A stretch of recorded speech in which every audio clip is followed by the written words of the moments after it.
on the Hill podcast, True Radio Network, special Tuesday night edition of Sports on the Hill, covering Capitals, Nationals, Wizards, and whatever else you guys can talk about. But you know what time it is.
Beats by CP3.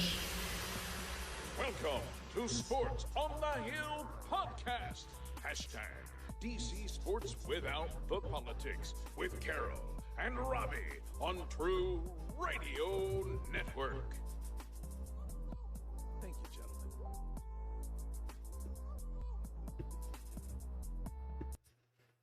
That's right. It's Tuesday night. Sports on the Hill podcast, True Radio Network, CP3 coming to you live from the lab. We got Robbie G live from the man cave, bringing you the best DC sports coverage around. We got a great show. We got a live Nats game going on right now where they just tied it up at the top of the fifth with the Chicago Cubs at 2-2. We got a lot to talk about with the Stanley Cup playoffs. And with the Wizards, I believe, having a playoff game starting now, I believe. Robbie G, we got a lot going on. What's going on tonight, good sir? Yeah, it's an exciting time. We really hate Boston on this week's episode. So I wanted to get that in before Carly, my mod, joins us, and she's a big Boston fan. We are live on Carol's Facebook page, on Carol's YouTube channel, I believe on his Twitter. We're also live on my Twitch channel and on Sports on the Hill podcast Facebook page as well. And I'll be sharing some of those links out shortly. Right now, Boston is winning 13-9 with 6:35 left in the first quarter. This is a play-in game, so it's a battle between the 7 and 8 seed, and the winner gets the 7 seed. The loser plays Indiana, who earlier tonight actually beat the Charlotte Hornets, who did the opposite of the Wizards this week. They started this week in 8th place and fell out of the playoffs, and the Wizards started the week in 10th place, and they've so far moved themselves up to 8th, and if they can win this game, would actually get the 7th seed. So exciting time for Wizards fans. So we'll keep you updated on scores throughout the evening. Unfortunately, Boston just scored again, 15-9 now. We'll talk more about that in the second hour. We've got a ton of stuff to talk about with the Capitals in the first hour. Unfortunately, it's a split against Boston. We'll also talk about the last regular season game of the year, and we'll preview the rest of this Boston series. We have Anna, who will be joining us in just a few moments. With that, we also have a special guest, Tim Clark, who will also be talking hockey with us. He's usually part of our NBA roundtable, but he's been a longtime Capitals fan and a friend of mine, and so we thought that we'd bring him in for some hockey talk as well. But Carol, I know you got to start things off a little Washington football team news. And why don't you let people know about that while I share things? Yeah, I know a lot of the Washington football fans are feeling a little conflicted right now about a longtime Washington football team member, all-time sack leader for this franchise. Brian Kerrigan is now a Philadelphia Eagle. And we know that he wanted more playing time, but with Montez Sweat and Chase Young being the young studs that they are, his play time was limited. He still felt he had more to give. Even in the limited role last year, he still got 5.5 sacks. And unfortunately, Ryan Kerrigan is now a Philadelphia Eagle. They also had the rookie mini camp this past weekend. Uh, First round pick Jamin Davis was out there. Most of the roster was there. From what I saw, 76 of the 90 players on the roster actually was in attendance to the workouts before the rookie mini camp. So you got full participation from this team. They're buying in. And also, you might have saw the breaking news that Washington football team is allowing Morgan Moses to seek a trade. He's due $7.7 million this year, and he's had a lot of injury issues the last couple of seasons. Seen a lot of false starts and holding calls. A lot of fans been wondering why he's still been on the team, but we see the team upgrading at every position, and looked like Morgan Moses' time is most likely ended with the Washington football team. So, got more football news coming soon. Like I said, training camps and rookie mini camps are underway now. It's going to be a very interesting season for this Washington football team with the first place schedule. I could go over that now, but we'll wait for our football special later on. We got it posted on our page. You can go check it out on our Facebook page. Put the schedule up there. So, yeah, can't wait for football season. But let's talk about this Stanley Cup playoff season and these NBA playoffs I'm going to be talking about in the second half of the show. Hopefully the Wizards can get their act together and get this win tonight. Yeah, no, it should be pretty exciting. Stuff to talk about. Well, I want to bring in Anna now and ask how she's doing, and then we'll get into some of these games. No doubt. Hey no guys, doubt. What's going on, Anna? you know, it's a Tuesday. Right. It's a little weird. We usually talk to you on It is. Monday. It's a strange occurrence, but it's nice to talk to you on a Tuesday. Yes, it is. I wish that we had held on to that second game. We kind of had it right there, but going into that game, I didn't think we were going to necessarily win it. Then I kind of thought, oh man, maybe I'm wrong in the last couple of minutes, and then it was proven to be right. I think these two teams are very closely matched. I have some Absolutely. observations. I would have hoped for a 2-0 to go back to Boston, but to expect it would be a bit much. I have some observations from the game last night and that play that ended the game and the play early in the game from one player. And I'm not hating on him, but I'm going to just point out a couple of mistakes that he made that led to goals for Boston. Yeah. Yeah, there's definitely a lot to unpack. Let's go rewind to the last regular season game. We're just going to go through it quickly. So you're going to go through the score, and each of us give our quick takes on it, and then we'll get into the playoffs. But I did want to say that we covered every game this season, and it would be a shame to cover all but one. So, All but the last. Yeah, exactly. Especially because it's Boston. So, exactly. So going back to recap, we have no goals in the first. Second had Boston scoring first, followed by Hagelin 6 at 16-15, and then jumping into the third period with Raffles fourth at 1957 in the third, assisted by Schultz. So I think as a fan, needed to see that Raffle goal.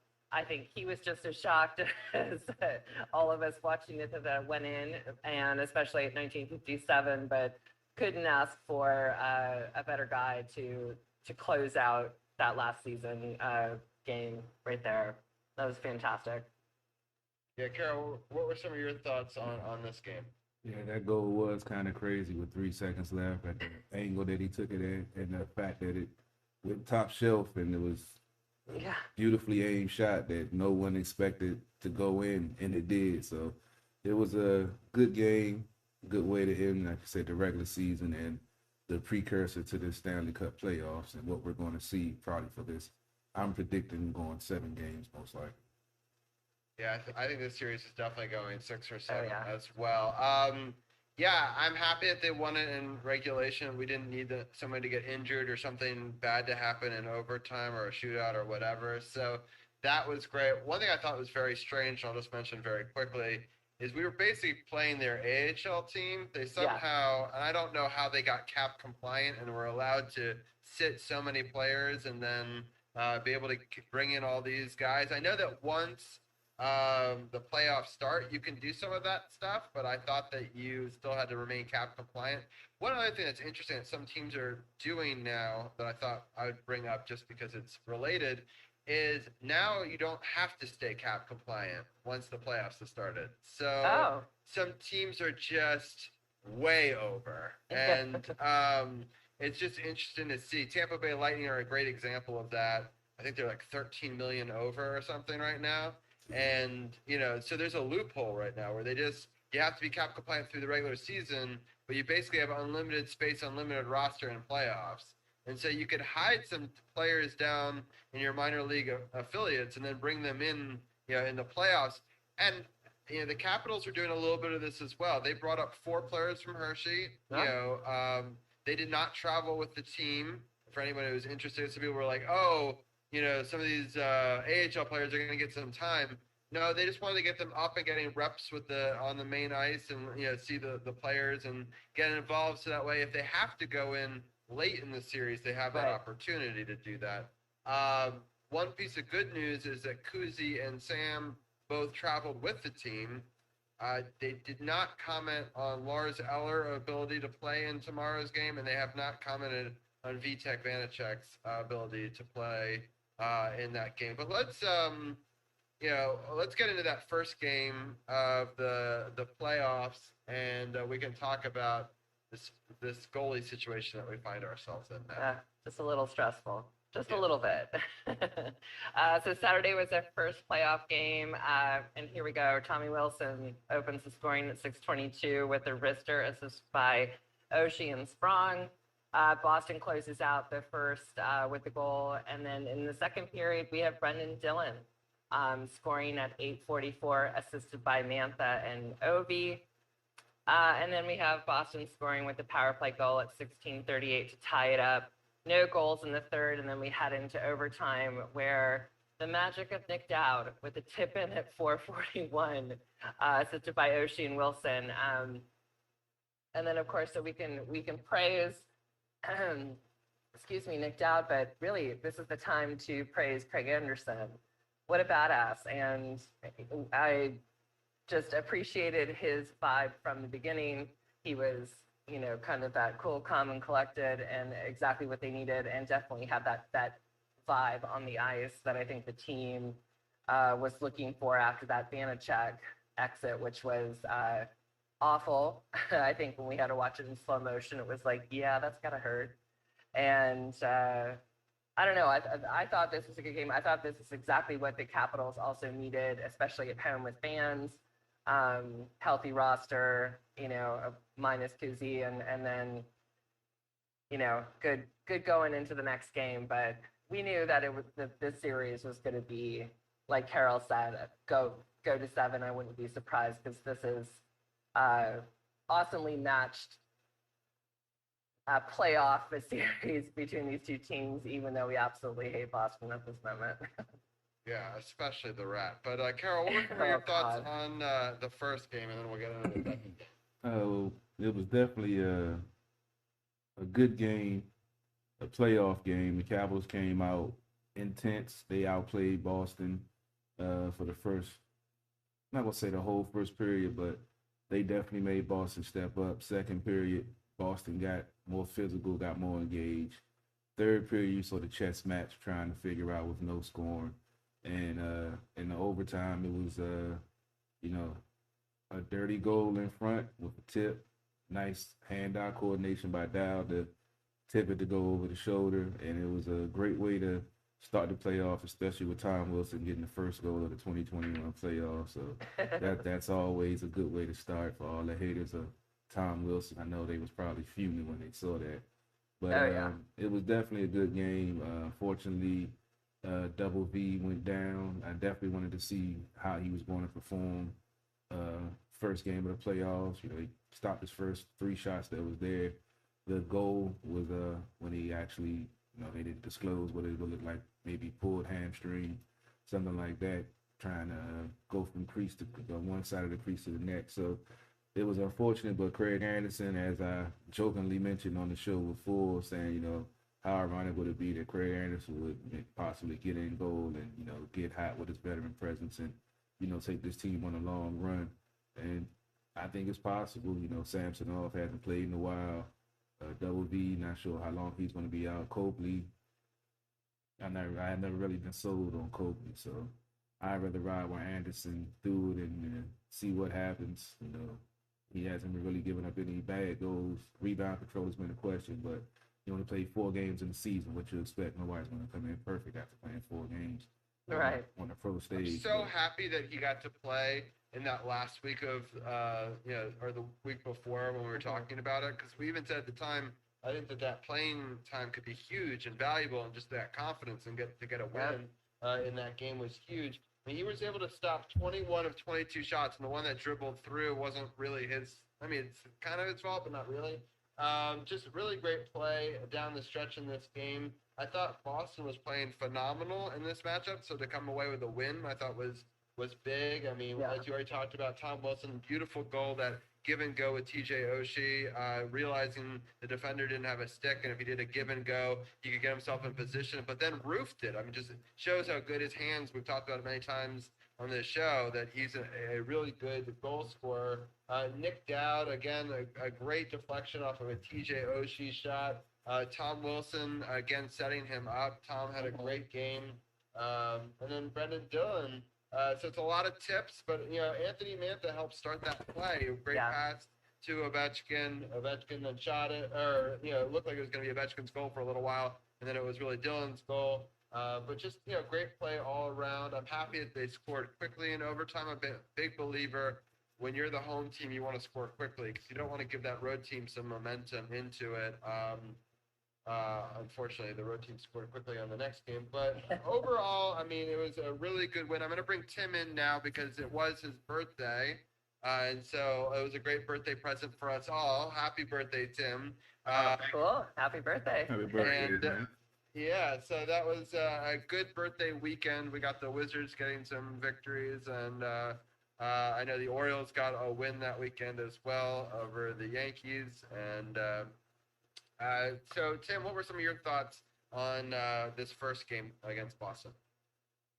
I thought it was a really hard-fought game, obviously very close. The crazy thing was the third period moved so quickly. There was no stoppages, and I listened to the whole third period on the radio on the drive home from DC. But I'm glad, like you said, that the Capitals won quickly in overtime because Boston played, I think, above average, for their game. And the Capitals weren't really picked by a lot of experts to win the series. So I think it's important that the Capitals won the first game and set the tone, especially with the goalie injury. Just to hang in there and get one of the first two is huge to me. Yeah, I totally agree. I think getting that first goal by Tom Wilson sort of set the tone in that game. But I thought there might be some carryover. But Tim, you and I talked about it, that rarely the Caps go up 2-0, and even when they do, they rarely win that series, in fact. So series where it's 1-1 or we're down 0-1, the Caps historically, it's not every time, have actually done better if you look at the standings. So I mean, we also have to mention the fact I think that we're a good team, and I think we're one of the best road teams in the league, and I think that's going to be huge. Well, you also have to mention the fact that Kuzi was out, because me and you were talking after the post game and during the game that they looked a little bit out of sync. Even though we love TJ, his versatility to be able to play center, and we saw in game 2, lack of centers kind of cost this team. But I'm kind of encouraged a little bit, even though Kuzi hasn't played in a while. Once we can get him back in the lineup, and we can find out what's going on with Eller. Hopefully he can get back. But, yeah, we have to get our starting lineup back in there. And Boston was playing well, but I feel like if we can get our lineup back, that will give the Capitals the edge in the series, I believe. Yeah, because I think speaking of that, we have an interesting scenario here. Boston really relies on their top line. I think, would all agree their top line might be the best top line in the league. But they don't. They have decent scoring throughout the rest of the lines, but it's not like blow you away with power. Where the Capitals are more spread out, I would say, across the top three lines in their scoring. And it'll be interesting to see that works in our favor if we have all three lines going. It does not if their top line can outplay us. So I agree. Eller is so key. One thing that I thought was interesting that was pointed out before game two, with our current lineup, one of the lines is all left shots and the other line is all right shots, which under Trotz would never have happened. Right. And so it would be interesting if when they bring Kuzi back in, that it would bring some balance to that side of things. But the coach said that he's fine with TJ Oshie playing center, especially when he's on a line with Raffle, because they're actually both kind of playing center. Mhm. They're listing him as center, but he's not always playing center. And he said actually in game one, he played left, right, and center for him on that line. So like, the way that it's listed isn't exactly how it's always played out in the actual game. So I thought that was kind of interesting. But overall, I was really happy that we got at least a victory in game one, because it opened up the opportunity that if we lose game two, you're not down 0-2 in a really bad hole going back to Boston. Yeah. Anna, why don't you break down the scoring in the second game, and then we can talk about This sports. Islanders Absolutely. Penguins game is getting rough, boy. This Islanders Penguins game is getting rough. Oh, yeah, there's been a lot of fighting in that game. Oh boy, the he last just period or put him so. into the boards hard. He was like, oh boy, go ahead, Anna. I'm sorry.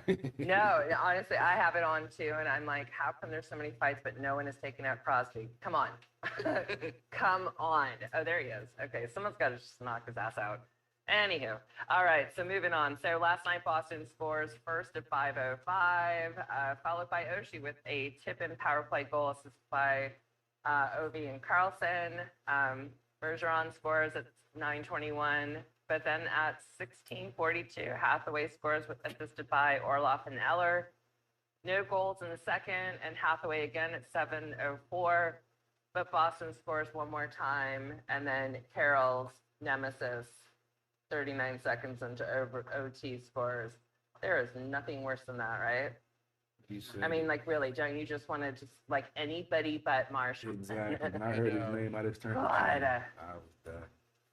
The worst. And what I read in a catch up story, like he would just be a fourth liner if he wasn't playing on a line with Bergeron. And I'm like, of course you would say that, and then of course he would score the game-winning goal. Of course. Because I don't like the guy, but I'm not going to say he's a fourth liner by any stretch. Like, No.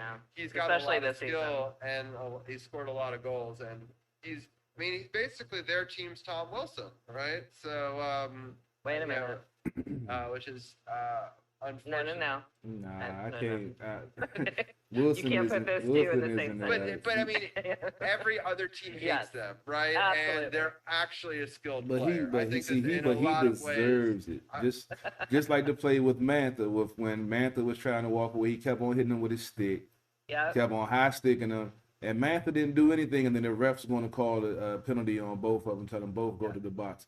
That's one of the issues I have with this game. The damn refs bailing out Boston, doing that double Embellishment. penalty when. yeah, what's an embellishment? That's a Yeah. bullshit And call. that was the first one that really had me scratching my head. And then the fact when they did it was 3 matching minors in the second period, I'm like, I've never seen that in such No. a short period. yeah, they bitched out. ridiculous. They didn't want to make the call against Boston. It's like you can see the calls are going Boston's favor because they know if the Caps go on the power play, it's not even going to be a series. So they can't give them too many. And the fact that Kuzi's out, it is what it is. But my It's so funny dissection- reading Facebook though, and reading Boston's fans' reactions, and Yeah, their thing. I could. They thought the announcers were Boston favored, which I find ridiculous because I know the announcers who they were, even though I wasn't listening to them. There's no way that that's true. And then they also thought, oh, they gave us more power plays, and they were trying to give us the win. So it's so funny that every fan base thinks that everybody's out to get them. They Like, were we think definitely a that- pro yeah. Boston commentator. I don't. Every time you heard them talking, they were trying to like edge Boston on. It's like I was In listening. game one, yes, because that's who we listened to. I have no idea, but it'd be hard for me to believe that Kenny Albert and those people were like so for the Capitals. Like even if it is, I think it was Eddie Olczyk and him. Yeah. So No. No. Yeah, I really I can't doubt agree. it. I But can't agree who with knows? that It does, comment. but it's just funny because every fan base thinks that. Yeah. But we had 2 power play opportunities, Carol, in the third period that we didn't convert, and then we got the lead, and we had to clamp down, and we made some boneheaded mistakes. Yeah. I want to shout out Orloff real quickly because I thought he was the player of the game. To be Yeah. totally honest, for the Capitals, I mean both offensively and defensively, I'll agree. and He's definitely been playing well. Definitely been And playing well. that takes a lot for me to admit that. But I will say, I'm still not buying this jersey. I'm still not on, like gonna go stand in line for his autograph. But he definitely has redeemed himself. I absolutely. I have somebody I want to call out. Okay, go Uh-oh. for it, Carol. Now, early in the year, we had a similar incident when Dylan, I think it was against either Pittsburgh or the Islanders, and it was a tie game late. He tried to make a fancy move in the defensive zone, turned the puck over, late goal, game over. All right, now the first score was, I'm not going to say on him, but because he wasn't moving his feet at the goal line, he basically ran into Anderson when Anderson couldn't get back into position to give up the first Boston goal. I could excuse that. That's cool. I understand that happens, but you got to move your feet. It was early in the game. He was reaching with his stick and lazily tried to keep up with the man going behind, and he knocked Anderson off the crease. Okay, I can let that slide. But in the overtime, when he got the puck, he had time and space where he could have skated, took 2 strides, and got it up the middle of the ice. But it's like he panicked and just wanted to try to get the puck out the zone and turned the puck over and basically turned it into a transition for Boston in the zone. Marchand, game over. Dylan sometimes pisses me off. I love him sometimes, but when he screws up, to me, he screws up big time. And I don't know if y'all peeped that, but I definitely peeped I that. definitely agree with you, Carol. So then the question is, do you go to Van Riemsdyk, or do you stick it out because Dylan's a more physical player? Now, Van Riemsdyk has more speed. We're getting killed on speed right now. So maybe you go speed versus physicality because they're not getting baited into these fights. So, Yeah, you're not going Dylan's to have be many a fights in huge the asset playoffs. if you're trying to fight. Yeah. I mean, that might be a good move. Like you said, it matched some of their speed. Dylan, he's played well. He got his first playoff goal in the first game. His physicality is key. I do like, that's one of the reasons I like him out there. He's hitting folks on the boards, and he can drop the gloves too. But if we can get, like I said, Kuzi back, hopefully he doesn't have too much rust on him. He can get his legs going and get the chemistry going back with the line. And then Van Riemsdyk might add another dimension because Schultz has been playing well. He's a good skater, got good speed, and is offensively minded. Orlov has been doing well. He has a hell of a shot. So when he gets a chance to get his chance, he'll dance around somebody every now and again. So I haven't seen too much of Van Riemsdyk. I know he was playing, toward the end of the season, and he does have good speed, and he looks like he's always, in good position. And even though he is not, I'm gonna say, on the smaller side, he isn't afraid to get physical. So that might be He's that definitely might be a smaller good than move. Dylan, though. So I mean, Oh yeah, he's Yeah. definitely smaller than Dylan. Yeah. So no, I think I agree with you. So some interesting things to think about. So I hope Kuzi gets in. I really doubt that he gets in Game 3. I think he'll be slated for Game 4. But I'll ask all of you guys some thoughts on this. Who gets knocked out? So he gets. I think he becomes your third line center, and you hopefully put Eller as your second line center because I can't see giving Kuzi or the second line right off the bat. Right, he's been out for a bunch. Yeah. And he's got to. Well, and especially like Laviolette seems very much a coach that you have to earn it. And Right. Kuzi's on, no pun intended, but Kuzi's on thin ice. So it's like, So if he goes on to the third line, TJ Oshie moves up to the second line, right? Mhm. Becomes his normal winger with Eller. Hopefully, if Eller's okay. So that leaves you 2 wing spots, 3 players between Raffle, right, Sprong, and Sherry. And they've all been good at different times this season. mhm. I'll start with Carol. What do you think between I those gotta 3? say- Who's your odd man out? Gotta say, Raffle. because we've seen Sprong play all through the line, and even when he got on the top line, he was effective. Raffle, ever since he's come over during the trade, not saying he hasn't played well, but I He had think a the great fact, game this last game. I would argue he was the best of the three Yeah. in the last game. well, see, I like the effort and I like the hustle, but it's about scoring. It's about like Mantha. They were giving him so many compliments of his hustle and making plays, but he had some of the best opportunities to get a goal, and he's shooting wide or shooting high.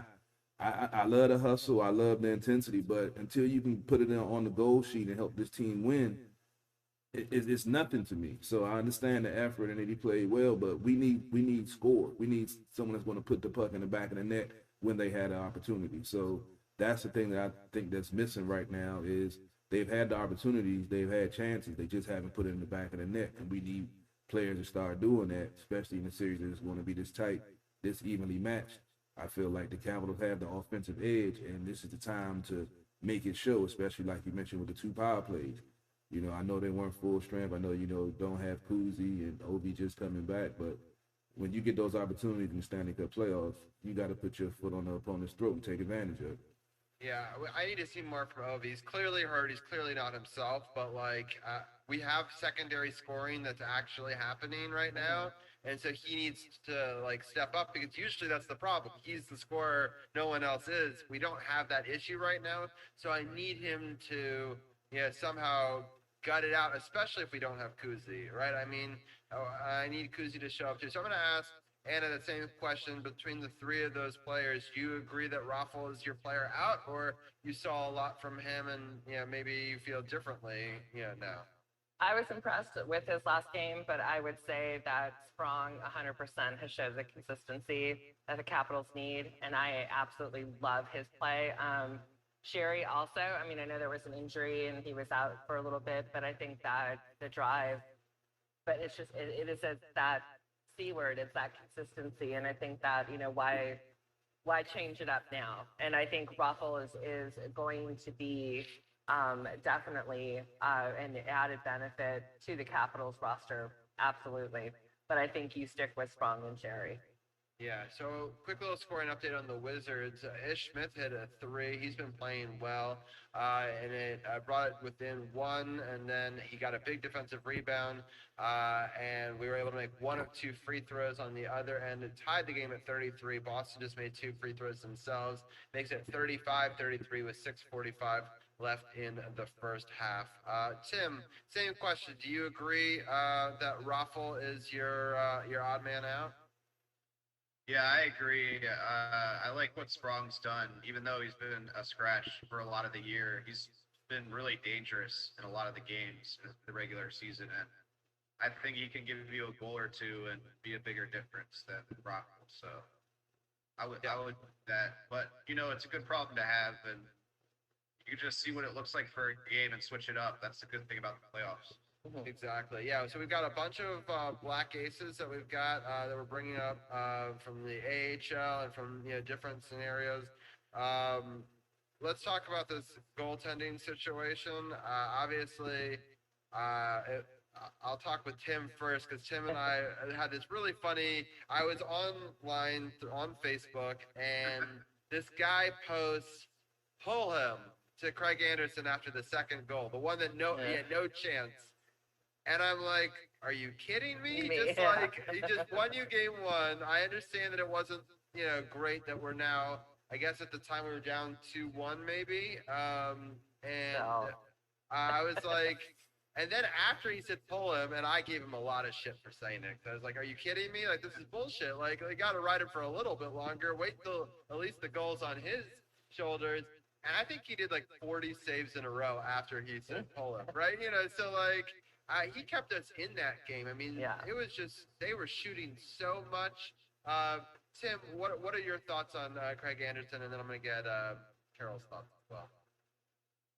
I mean, I think he's clearly the best option at this moment. It's not like he's the best goalie, in the league, but he has a ton of experience. He's been in playoff series against the Penguins that went 7 games, and I think, like you said, those Ottawa teams were never great, but he kind of made them better. and they're very lucky to have him as like their fourth option, really, if you think about all the injuries that have happened this year. So, just you can't fault him for any of the goals that I've seen. He's not been like an A plus, but we the Caps could do worse. They can win with him, I think, at any game, really. Yeah, even I saw some people blaming the last goal on him, but no, I mean it's a giveaway and a snappy Yeah. shot. Like I don't even blame him. They're like if he was a younger goalie, he'd get across faster. And I was like, I don't think that that's right. But anyway, Carol, what are some of your thoughts on the goalie scenario? And at what point do you need to go back to Sammy? Because we're probably not getting B. Because I think you thought it's a hamstring. I'm scared it's a groin with how he went down. Well, it's and, hyperextended. yeah. So Yeah. it's like that Either just- way, it's not good. No. You've probably not seen him for a while. So, do you? I think you give Anderson at least one more game. But at what point do you go back to Sammy? I mean, first of all, the comment about if he was younger, he could have got across. I don't understand how you can even engage with the conversation. They're getting as bad as watching football team fans. But I mean, like I said, I don't have a problem riding out Anderson. The last time he was, regular goalie, got to the Eastern Conference Final, double overtime, Game 7, to go to Stanley Cup, and lost to the Penguins. So he's shown that he still has it, coming in cold, as I mentioned in the first game. Yeah, rebound control was an issue, but he's played 4 games on a NHL level this year. So nobody's going to be perfect in that instance. He played well, had a 91% save percentage, or 90, it was like 94. So I mean, I don't have no problem riding it out with him. Samsonov, he's been damn, but the Nets just gave a lead up. They tied it back up at 3 and just gave it a 2-run home run. Will Smith, yeah, we're gonna talk about him also. Baseball hour. I mean, baseball segment after we finish up in hockey. But I have confidence in Anderson. He's played well. Like you said, the goals that he's given up. The one to Taylor Hall at the tied up. I wish he could have corralled in that rebound, but there's a lot of traffic in front, bodies flying around. We haven't really talked about that. Actually, let's real quickly, Carol. Do you think that? I mean, I don't think you should have challenged personally because I think it's too close and it's not worth in a tie game giving up a potential power play. But what did you think in that situation? It was very close. Men falling in front of him. He didn't have opportunity to get back in position, but because the Capital player also was in the crease, so I think that it would have been too close to even try. Because then, like you say, they do give the goal, and then you still got to give up a power play after, and it makes it, say if they do score. And we know Boston's so good at the power play too that you don't want to give them a power play to win it. I mean, I love the Caps PK. I just wish they scored more shorthanded because they have the ability, just haven't been able to do it. I feel like they have a good penalty kill unit, especially with Hagelin out there. I used to hate him when he was on the Rangers with his power play, with his penalty kill, because he was always, he never get tired. His whole shift, he'd be out there going 100%. But I really had confidence in the penalty kill unit. It's just I just think, how could you have possibly seen the puck through all those maze of players? Like usually you're supposed to, when it's like a pile up in front of the goal, that you're supposed to blow the whistle when you can see the puck. Yeah, I've seen that happen also. But I mean, I just and it's crazy, and it's a head hit. I mean, on the replay, you see him come across, and again, it's too close. I agree with our coach not doing it, not trying to throw the coach under the bus for not calling to try to get it reversed, but it's just like, fuck, like, at least win it, like, on a clean play. Like, that pisses me off. Like, and then you have that plus, like, Marchand, it's just, like, the worst combination. But, Anna, real quickly, what are your thoughts on the goalie situation? Goalie situation, I am 100% behind supporting Craig Anderson. I think you have that experience, but I also think that the fans need to take into consideration that you rally behind the player that has stepped up, and he has. And he has the experience. I don't care his age. I'm older than he is, so I don't want to hear anything about the age stuff. But I think that he brings a calmness. He's been interviewed. He says he knows exactly what he needs to do.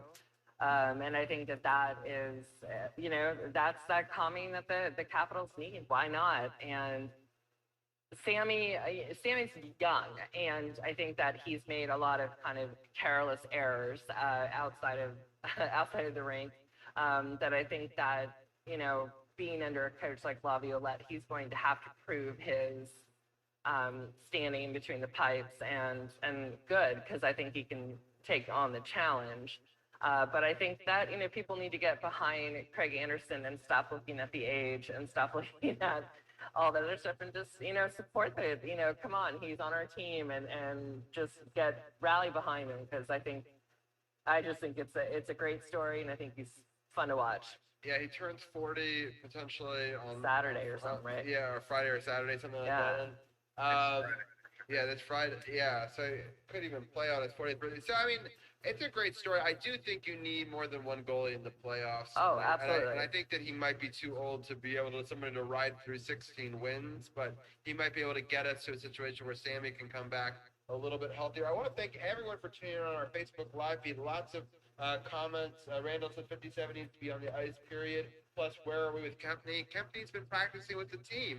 Kempney has not played for the Capitals, I believe, this entire season. Yep. But he's another one of those players that's playing and practicing. Well, he had some I don't. Did you hear about some random injury at Hershey, with the Zamboni or something? It was oh my God, Michael Kempney, I love you, number 6. We need you back. I don't need to hear about a Zamboni incident. Yeah, I don't know how that even happened. So it's so Capitals. But Randall said 2 looked lost for half the game the other night. We were there, and I was shocked. Also, Lori is saying that you can't get goals if we're constantly playing defense, and I agree. And she said that you also need to have somebody on Hall, and a lot of their players were pushing the tempo and forcing us on our heels on defense. And I agree. 2 things that we need to clean up is time of possession, but primarily also winning face-offs. I think in the first game, we were terrible at face-offs. We got better as the game went on. We were able to win the game. In the second game, we were pretty terrible face-offs throughout the game. And, well, it got worse once Eller went down. You only had 2 true centers. So, I mean, the face-off has I felt, hurt the Capitals in some aspect. But it's I don't want to say that Hall, because the first game, they pretty much took care of the first and second lines, in my opinion. And second game, you knew you were going to get adjustment by Boston. And it's like you can look at Cassidy and tell that he wants to beat the Capitals just because they fired him years ago. You can just look at it in his eyes and tell that he's dead set on doing anything in his power to beat the Capitals in the playoffs. So it's going to be an interesting series. I'm not really dissatisfied at too much that I've seen. It's just like those hustle plays. Like in the first game, the Capitals in the first period, they were getting hustle plays, and you saw Boston were getting the hustle plays. Then in the third, it was like a split, and then the overtime, you saw what happened with the hustle play that in the game with the nice goal in front. So it's just going to be a battle of wills. And Pittsburgh almost scored. It's still 2-1. Looked like Pittsburgh almost scored. These both games are crazy. That one's in the third, 7.5 minutes left. The Wizards game, the Wizards actually have a 6-point lead now with 3:23 left in the first half. Marcus Smart just went out with an injury, and he was one of their leading scorers. Gil had a joke. I think that Anna groaned, and it said Taylor fall on his face a lot. It's a Taylor Hall. Yes, I agree. He does seem to magically fall all the time. So, but his speed has created an awful lot of problems for the Capitals in the season. I still think it's ridiculous that he goes through Buffalo and Buffalo gets him to Boston, like one of their biggest rivals, and basically they're like, we're out of the playoffs, so the rest of the league can deal with this problem. I'm like, great. Yeah. It's going to come down to the physical, because that's what the Caps do. The Caps going to wear you down physically, and like I say, the longer the series goes, I feel like the more favor it goes to the Capitals for the physicality factor. That they're going to continue to throw their weight around. They're going to continue to forecheck hard, and eventually it's going to break the other team down, where they're going to be moving the puck a little bit early. They're going to get tired of getting hit up against the boards all the time. So this might be a long, drawn-out series, but if the Capitals play their hockey, they can beat Boston, especially if we can get Kuzi back in the lineup and still continue to get solid goaltending by Craig Anderson. it's only a matter of time before this team, gets it together. Boston is playing some quality defense. They're taking away space and time, and pressure and putting a lot of pressure on the Caps. Just got to get back into that mindset of making the right pass at the right time and simplifying their game. And that's why I think going on the road is going to be key. I could see them surprising Boston and taking two in Boston, just how well they play on the road this year, because they simplify their game, and it's like they're more focused when they're on the road. There's no games, there's no laughing and joking. It's really like a business trip. Right. I think we could take both if Kuzi plays both. I think it's going to be very difficult if Kuzi doesn't to take both. But we'll see. I kind of at this point feel it's either going to be Boston in 6 or Caps in 7. I just kind of feel like that's the way that it's going. Although we have a terrible home Game 7 record, historically, I'll remind people. So, just because we have that advantage, it's so frustrating watching all these other stands seem to have more fans. Though I'm a little mad at Bowser for being like, oh, June 11th, after our playoffs might be over. We'll be able to have full capacity. I'm like, great. But that may change. You never know if things with the way see what happens with the Wizards, see what happens here, and so I'm all for it. And I agree with everything that you guys said. My biggest red flag is that we did not see the Capitals play 60 minutes last night. It was we were great. Through the majority I feel like they let up at the end. That's at the end. So frustrating. Yeah, the last 5 minutes or something. It was like. And the Capitals have had a history of this, and I hate to see it. And we saw a bit of it. Remember, Carol, at the beginning of the season, and you were worried about it. And for the last half of the season, we haven't really seen it. But now I can't really agree that they let up. I just think they didn't match the intensity of Boston when Boston raised their intensity. That's what it looked more to me than they didn't I'll step concede up. that's probably true, but either way, they didn't clamp down and they didn't get it done.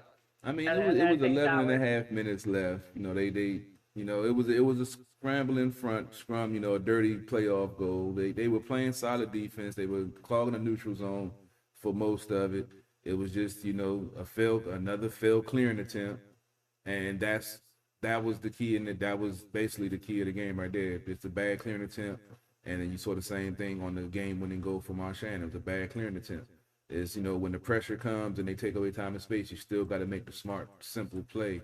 And unfortunately, it didn't work out this time for the Capitals. So I don't want to say that they didn't play a full set. I saw intensity the whole game. I just don't think they matched Boston's intensity when they took it up to another level. Boston's really good. I mean, I'm telling you, this would be an Eastern Conference final game a lot of years, right?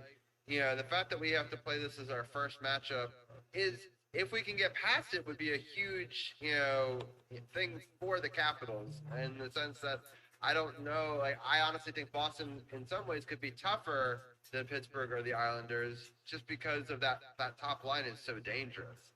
It is. So, we have to mitigate some of that. Final minute here in the first half. Boston is, the Wizards are up 52-48 over Boston. Boston just, I think, took a timeout. There's an injury now. Another one of their players is down in the backcourt. 40 seconds left in the first half. But an exciting basketball game for sure in this one. Tim, I'm going to let you have your final thoughts on those two games, or the upcoming games. We're playing the next two at 6:30 on Wednesday and Friday, which is unfortunately early. But Tim, what do you see going forward in this series? I think it's going to be a long series and more overtime games, because the Caps always do that pretty much, and the teams are really even. But I do think it's going to be Caps in 7 if I had to choose, probably in overtime.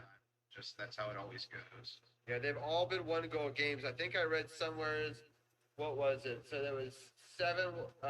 So I think there's 9 or maybe even more 1-goal games in a row in the playoffs between these two teams. So it's at least 9, but maybe even more, which is crazy when you think about it. There's just these teams play each other that tight, and which is good. I mean, the Caps are the top team in the league in 1-goal games this year, and they're also top 2 road teams. So that gives you some help going on the road. But Tim, we'll let you go for a little bit, watch some of this basketball game, and we'll bring you back maybe in a costume change for the Wizards segment. But thank you for joining us for Caps Talk, and we'll See you soon. all right, sounds good. And then Anna, I did get to listen to your great podcast this Oh, week good. with Gil. I like that you guys did some advanced analytics and statistics and explained things like Corsi and there's Fenwick and there's all these advanced stats that maybe people don't follow in hockey quite as much. But it's all important things. I encourage people to go check that out. We will also recap Game 1 and last week's last regular season game. Anna, what are your thoughts on these upcoming games and any final thoughts that you have before we let you go? The Capitals push it out 60 minutes. Absolutely. They have it. They have the potential to take this series. Absolutely. On the Debbie Downer end of things, I do think that the top line for the Bruins is fantastic, but I also think that there's these McAvoy, Coyle, Hall that I wouldn't dismiss. McAvoy is an incredibly physical player, and he's going to go after anybody. And Coyle's been good, so it's just you have these players, but I kind of love this matchup, to be honest.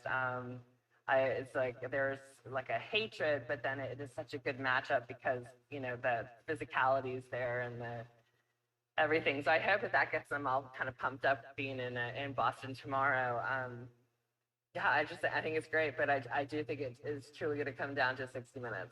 Like they cannot give up because I do feel like last night they played 55 and then we were so close. So but we'll see. I mean, and I do think that they do well there because the fans can taunt and everything else, and I think it's going to get them a little bit riled up. Maybe we'll see. Maybe it'll get Craig Anderson, a shutout or something. That'd be. Craig Anderson, I think one thing that's overlooked is when he played with Ottawa, he played Boston a ton, right? They're in the same division. So he's probably seen them more often than any of our other goalies, right? Probably. And more playoff experience too. Randall Jennings said he really enjoyed this. He'll be back next time, and I hope he does. I really appreciate everyone for commenting live and being a part of Caps Talk. And hopefully, next there would be a game on Wednesday, a game on Friday, and a game on Sunday, and then I think a Tuesday is how it's spread out. We don't know the times, I believe, for anything past Friday yet. So we know that those two are at 6:30, but hopefully we have positive things to talk about next week, Anna. And I really, if people want to go check out more of the Power Play Point podcast, again, you go to sportsothp.com, click the podcast partners button, and click on the Power Play Point podcast. She does a great job with Gil. Hope they check that out. And Anna, thanks for joining us on a Tuesday. I know. This was fun. I'm so glad I got my second win, and I was like, oh, but it's the Caps. So it's great. Enjoy the rest of the show, and I'll talk to you guys, I guess, next Monday or Tuesday. Probably next Monday. Monday, yeah. Yeah, so either way, but sounds good. All right, thank you so much, Anna. We'll talk to you soon. Sure thing. Bye, guys. Talk to you later. All right, so final scoring update. The Wizards actually took a little bit of a lead going into halftime, 54-52, very close game. A lot of injuries happening on Boston's side, a lot of smack talk going back and forth. So, I mean, it's a very chippy, very exciting, another Boston versus Washington matchup. I want to give a shout out to Carly, who's in chat. She's a big Boston fan. And thanks to Champ, who's been also in chat as well. And a bunch of people have been checking us out on Twitch. So thank you, everyone over there. We're going to bring in Brian Brennan in next, and I'll let you guys chat a little bit of baseball. I will be honest, and I saw 0 games this week, so I'm going to rely on both of you guys to break this down.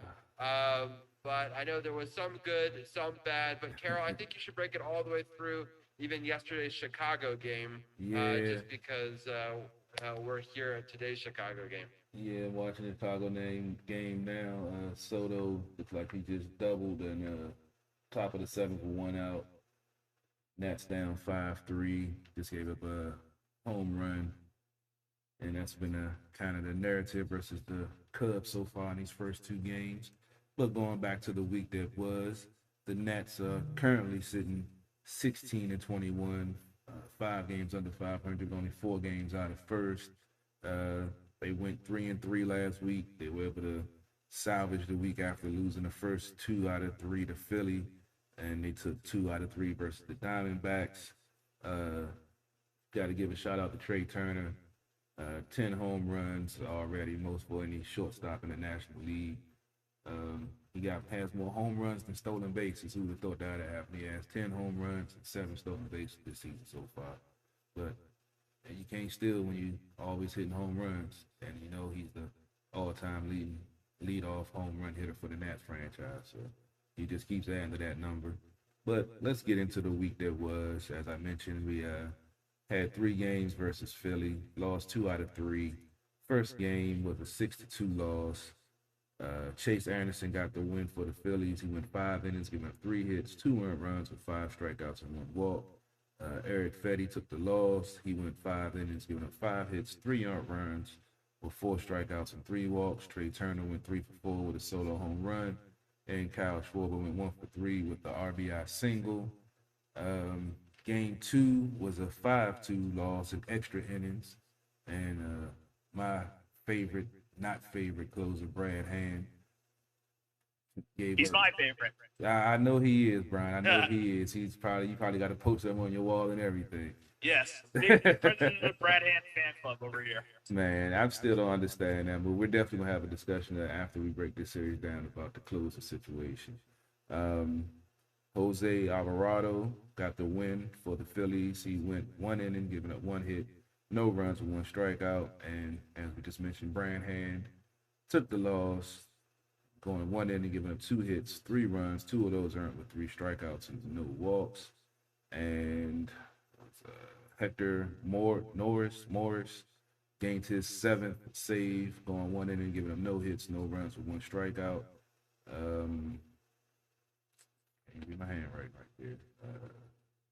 Avila went 1 for 4 with the RBI triple. Elliott Sterling Castro went 4 for 5 with the RBI single. I believe he was on a 14-game hitting streak.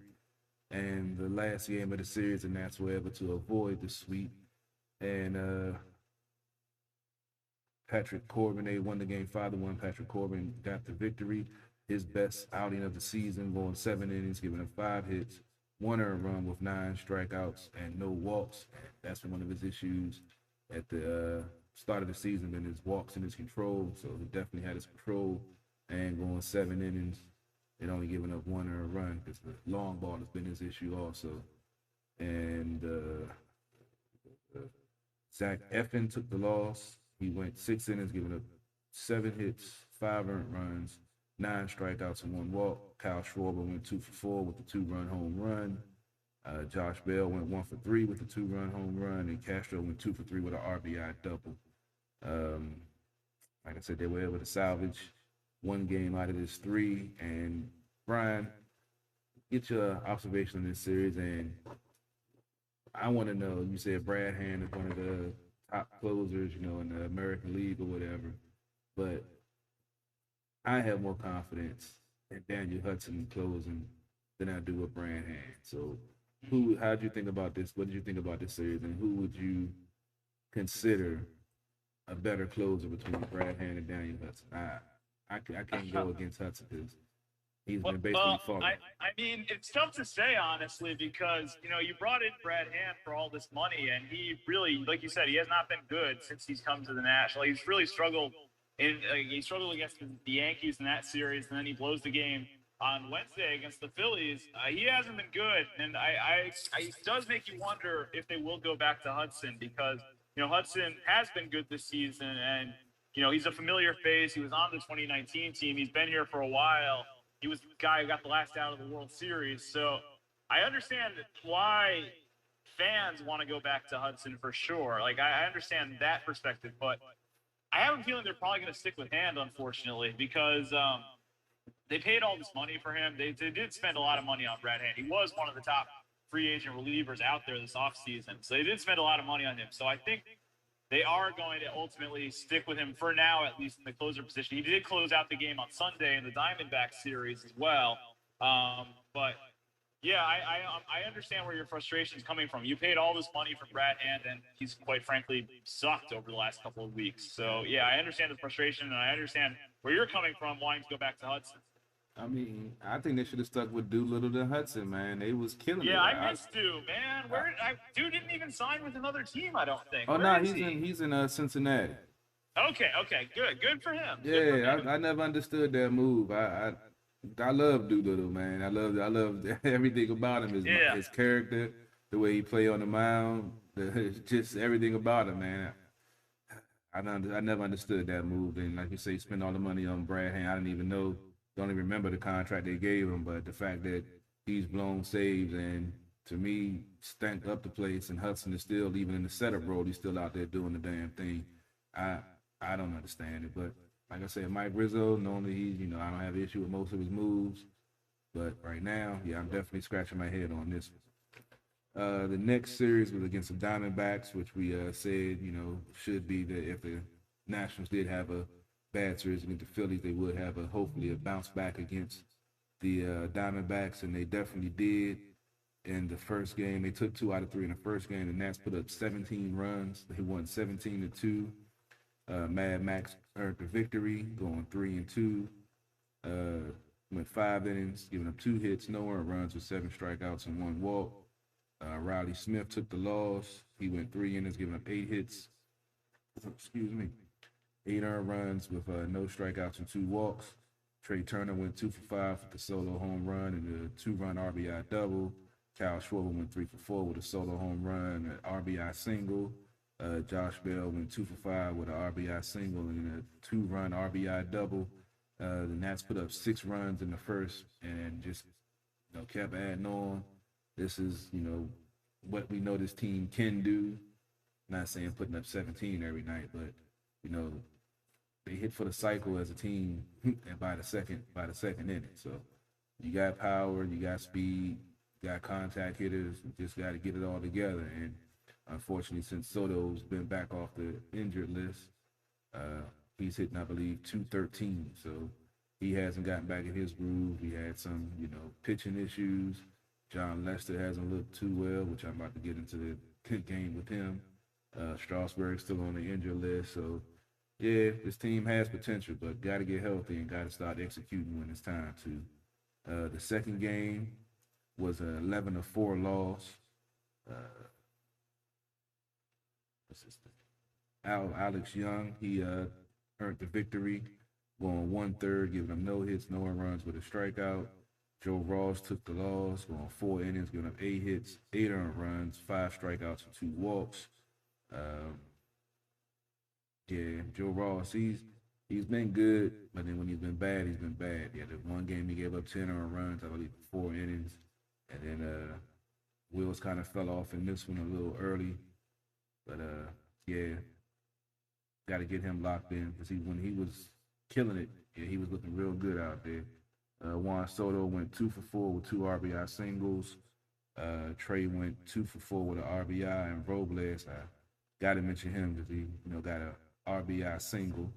They been batting him 9th and having a pitcher hit in the 8th spot, which I felt it's always better for him to hit lower in the lineup. I didn't never agree with them putting him in the leadoff spot. Now you see Trey, killing it since he's been back in the leadoff spot. But it was good to see Robles to finally get some contact and get his second RBI of the season. Because like I said, his patience at the plate has been really frustrating to me. Because he's been in some key spots in certain games that he didn't come through because of his lack of patience at the plate.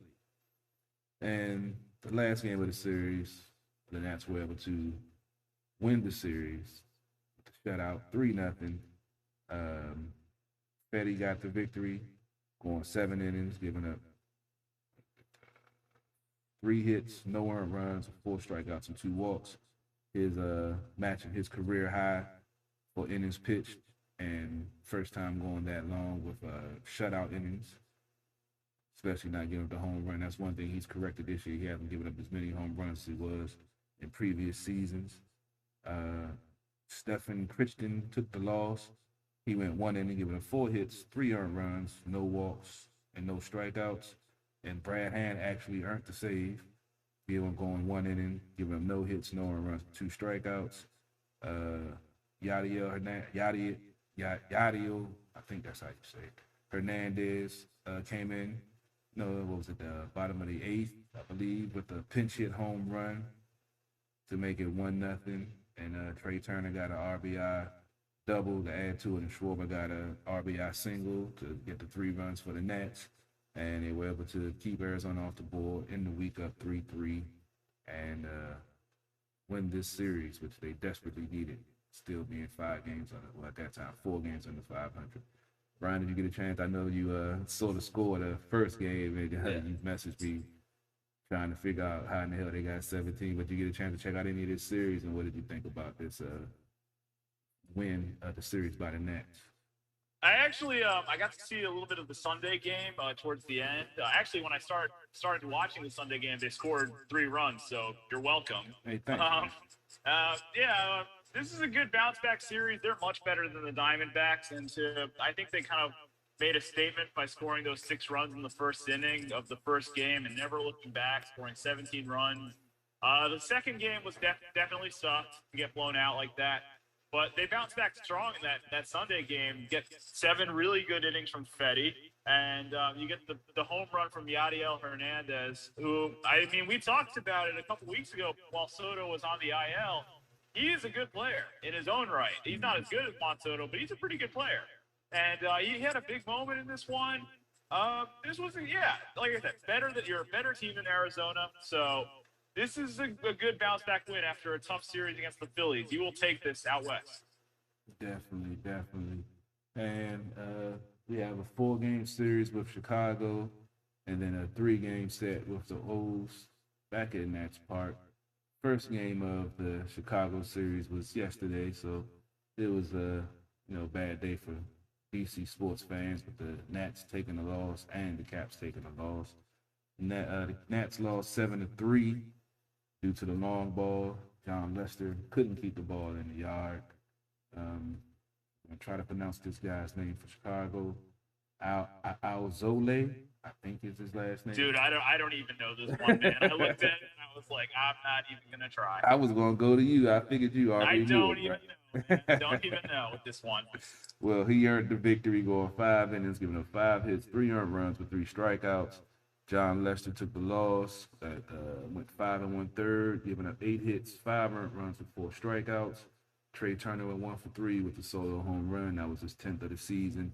And Kyle Schwarber, in his return to Wrigley Field, went 1 for 3 with a 2-run home run that at that point had tied the game up, but unfortunately Chicago, found the way to win. Jason Hayward has John Lester's number. Yeah, I mean, he's hitting like 460 career against them, and yeah, he was a problem yesterday. The Nats got back in the game, but couldn't muster any more offense, and unfortunately the bullpen couldn't keep them off the board, and Chicago won the first game of the series. And right now they're still leading 5-3, I believe, going into the 7th or the 8th. I have to wait till the commercial ends. But Brian, what do you think about this Chicago series that the Nats are in? Do you think they can earn the split, or even possibly come back and win and make 3 out of 4 against this team? Well, it's never over. I can't count them out of this game yet, but I just want to comment. One, you mentioned Schwarber's return to Wrigley Field, but I thought it was also interesting on Monday. It was also John Lester's return to Wrigley Field after he spent several years with the Cubs, won a World Series ring with them, and also he was going up against David Ross, who's now the manager of the Cubs. He used to be John Lester's personal catcher, so it was a reunion of sorts. I thought that was interesting, and unfortunate for Lester that he took the loss last night in that game. Had to have meant a lot to him and to Schwarber as well, returning to Wrigley Field. As far as the rest of the series goes, I can't count them out of tonight's game yet. They can definitely still come back.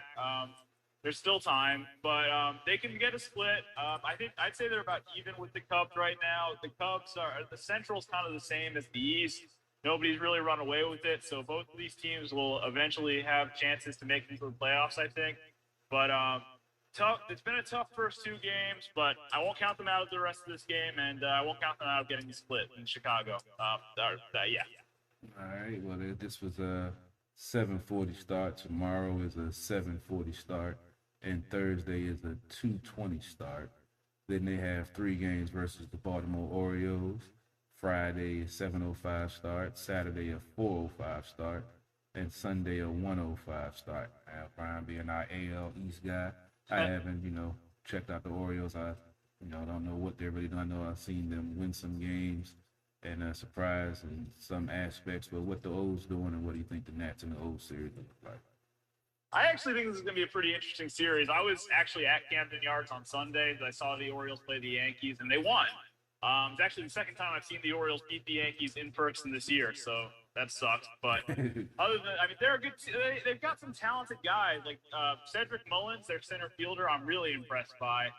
Trey Mancini's coming back from the cancer. He's a nice story. Austin Hayes as well. They've also got. I don't know if he's going to be pitching against the Nationals in this series. I would think he's going to. They have John Means, who is one of the most underrated pitchers in baseball. He's already thrown a no-hitter this season. So I've seen the Orioles a lot. They're not a very good team. Sorry, Tim. They're not a very good team. But and they do have some talented guys. And, anytime you get to the battle of the Beltway, it's always a lot of fun, even though a lot of people around here seem to think it's okay to root for both teams. I don't agree with that, but I think it'll be fun. I think this will be a good series at Nats Park between the Nats and the O's. You go Orioles. Robbie, I'll get your pick. Because Robbie likes both teams. I will never root against the Orioles. I'm sorry, unless they're playing the Nats. So I'll root for the Nats over the Orioles. But other than that, no. So this weekend you will be rooting for the Nats. You're saying, right? Yes, correct. Okay. We're good. But it's hard because I grew up being an Orioles fan. My whole entire life, my dad took me to Orioles games, right? So so what am I supposed to do? Just suddenly be like, oh, I hate them now arbitrarily because I like a team in a completely different division. I know, but the Nats are here. Yeah, Robbie, I told you the reason why. I'm not rooting for the Nats. I'm just not rooting for the Orioles too. Well, I told you the reason why I turned on Baltimore was when I listened to Baltimore Talk Radio and how bad they talked about the Washington football team when they were in their heyday. And when I heard all the hate that they had for the Washington football team, my love for the Orioles turned to automatic hate just because they were associated with Baltimore. So for me, it wasn't that hard because I heard some of the things they had to say about Washington. I never heard any of that. I know. Never experienced any of that. So I have zero.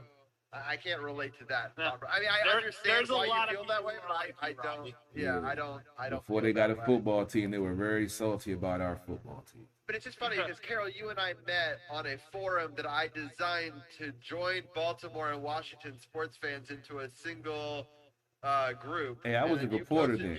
I was writing. I was doing my journalistic job. I know, you were pushing your stuff and you pushed it on my thing. That's fine. But I just think it's funny that you and I met on a forum that was supposed to try to find love between Baltimore and Washington.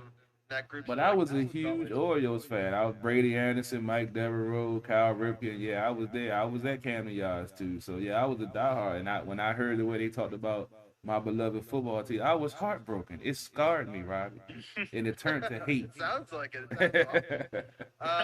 You sound devastated, Carol. Yes, I was. That's fair, and I am pretty removed. I mean, I was an Orioles fan. I went to college in Philly. I became a Phillies fan. I moved back here. I became a Nationals fan. The reality is I cannot be a Phillies fan. We are all in agreement of that.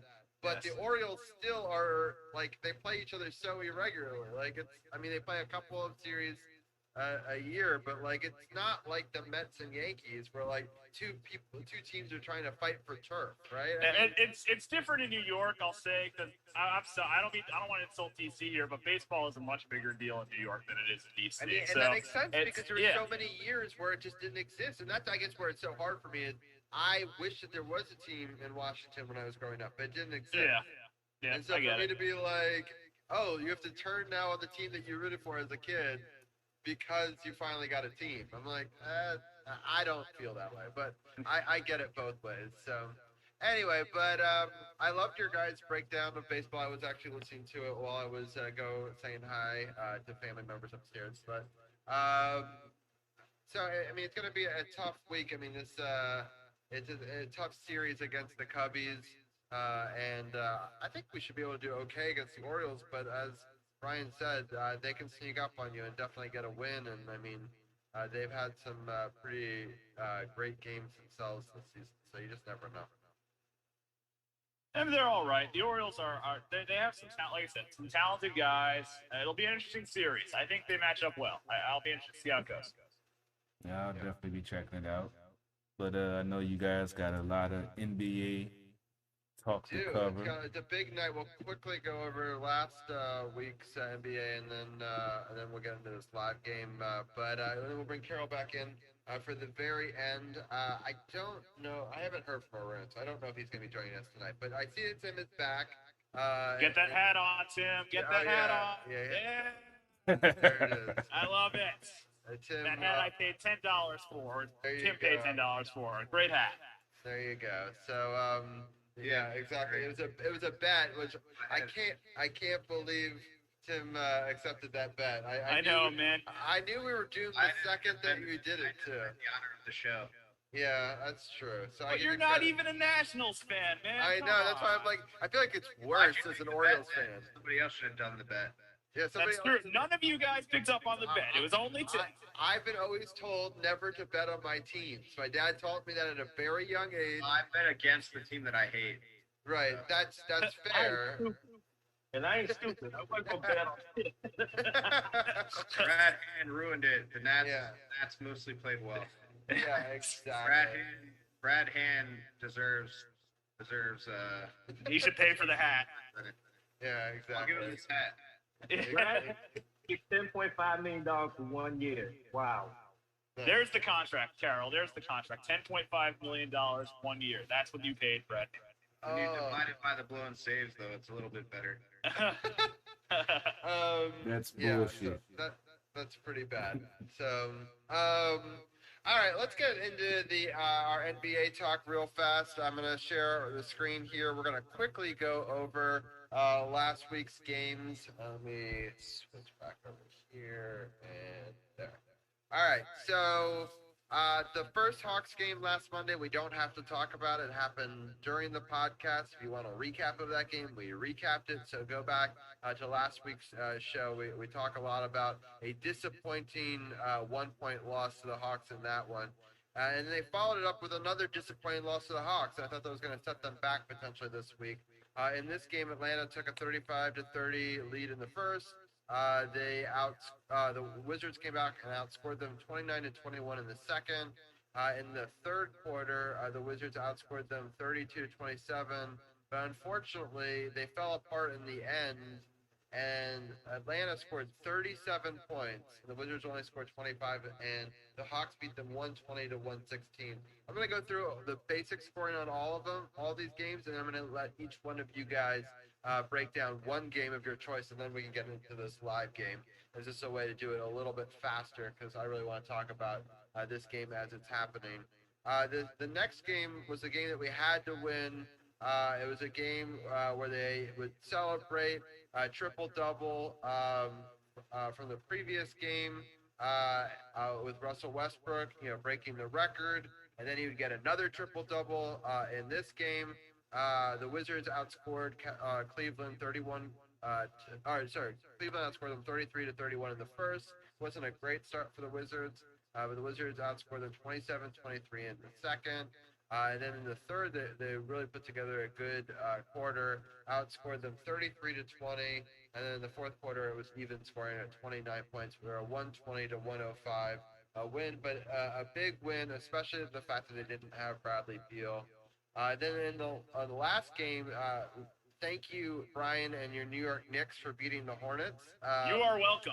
And then thank you to the Lakers also for winning their game against Indiana, and that set it up where if the Wizards win, they would actually get the 8th seed and play in this play-in game against Boston here that we are seeing live. And it did not start well. The Hornets outscored them 36-22 in the first quarter, and I was pretty frustrated because I was like, oh, we've set ourselves up for this great success, and this is how we start the game. But the Wizards just stormed back and scored 30 points in the second quarter, outscored them 30-20. Then the Hornets put together a good third quarter, outscored them 34-27. But the Wizards put together one of the best fourth quarters that I've seen all season from them. Put up 36 points, held the Hornets to only 20, and beat them by 5 points, 115 to 110. I thought it was great that Bradley Beal was able to return in this game and get 25 points. Russell Westbrook got another triple double in this one. This was huge. We moved this week. We talked about it last week. This was the goal of the week to move from 10th seed to the 8th seed. So that way, if you were to lose tonight's game, you still have a second opportunity. Where Charlotte actually lost that game against Indiana today and are out of the whole thing. So they went from 8th seed all the way to out of the whole thing in just 1 week. So the Wizards and Hornets had opposite weeks, I would say. So that sets us up for the live game today. I'm going to let each one of the three of you guys break down one game of your choice. I'm going to start off with Brian. Which game do you want to talk about? I'll start with that Hawks game. I thought it was a really good game. I mean, this was every game the Wizards have played has really been fun over the last couple of weeks, and this game was really no different. I thought they were going to win the game even with no Bradley Beal. I wasn't in love with the lineup towards the end of this game though. They played Len and Ish Smith mostly. And left Gafford on the bench. I would not. It's not what I would have done. I saw some people. I was actually going through the Wizards Reddit page after this game, and there were a lot of criticisms of Scott Brooks after this one. But yeah, a tough loss, a frustrating loss. I believe Westbrook had another triple double in this game as well, or maybe no, he just came just short. I think actually of triple double in this game. This was a tough loss. I know some Wizards fans were definitely a little worried after this one. Yeah, they might miss out on the play-in altogether, but they came through with the big win against Cleveland in the next game. Yeah, sounds good. Tim, which game do you want to talk about? I'll talk about the Cleveland game because I actually watched the whole thing. It just clearly Cleveland wasn't playing a lot of their best players. Like they're playing for nothing, so they were just trying to play a lot of the guys on the bench and see what they had. The Wizards controlled this game through most of it. It wasn't really that close at the end, but I mean, this was a much-needed win because they should have won at least one of those games in Atlanta, and they needed a lot of help this weekend, which they got. But it was just really important to get this win because Cleveland, was one of the worst teams in the East, and I think the Wizards. I think they swept them for the first time in like many years. So that was a good job, but not the hardest game. Yeah, just overall, I thought it was a pretty easy matchup, and they almost, in some ways, blew it. So I'm happy that they didn't. Like there were times where I was like, oh no, they're faltering, but then they kind of asserted their dominance in the end. Especially like in the first half, I thought that they didn't play particularly well. I think that they played much better in the second half. Overall, but I'm just happy that they were able to get that big victory, and it set up a situation where at least they had clinched, but there was an opportunity to move up. And Champ, do you want to take the Hornets game? Absolutely, because you and I broke it down right after the game happened. This was a game where it really, you said it best, Bobby. It did not look good from the start for the Wizards. They're at home. They know that a win, and they're moving from the 10th seed in a single elimination playing game to the 8th seed and a double elimination playing game. So the pressure was on. And it was pressure was on for the Hornets as well because they knew that if they lose, they were dropping. So pressure was on for both teams, and both teams came in there. Cleveland strongly came out hot, but Washington did what they needed to do down the stretch. They were able to start locking them down. They only gave up 34 points in the third quarter, but it wasn't that much of a deficit. When they came down to that fourth quarter, this team woke up, exploded, and next thing you know, they went from in a week time being in the 10th place in the Eastern Conference to the 8th, and right now playing for a chance to get right into the playoffs or play their way into a second phase. Yeah. So right now, the Wizards have not been playing particularly well this quarter. The well, at least we made a basket there. So that was one of our first baskets of the second half, actually. Boston's outscored them in this quarter by a lot. It's 69-58, and now actually 71-58. And Tatum is just playing very well. But we'll get into this live game in just a second. But I thought the Wizards played phenomenal in this game. In our post game that we did to break this one down with Champ, we talked about the bench scoring, and the bench scoring was huge. Ish Smith, Robin Lopez looked unstoppable. I think, sorry, I'm seeing, damn, they're just on fire. Boston just hit a three-pointer. Go up 74-58 in this live game. But I'm super happy that they got it because, I mean, I really hope that we find a way to win this game, but at least it gives us an opportunity for the second do or die game to be playing at home, and I think we match up pretty well against Indiana. I really wanted to try to somehow get into the 7th seed and maybe play the Nets, and we've matched up well against them this year. But it's not looking good so far. But I've seen this team go on some major runs. Free throw made by Westbrook makes it 59-74. Boston, 7 minutes left in the third quarter. I really love this week of action in the NBA, though. I think that it's been the most exciting final week in a very long time, and I think that it's a lot to do with this play-in bracket in the sense that teams are fighting to get into the play-in thing. Those teams that are in those lower positions, I think it makes it a little more interesting for them. I like the game between the 7 and 8 because you don't usually get to see that matchup, but I think that's kind of a fun game, but not a game where they immediately get eliminated. I like the format. I like the energy that it brings to the end of it. I think LeBron James is wrong for not liking this. I think it is really an interesting.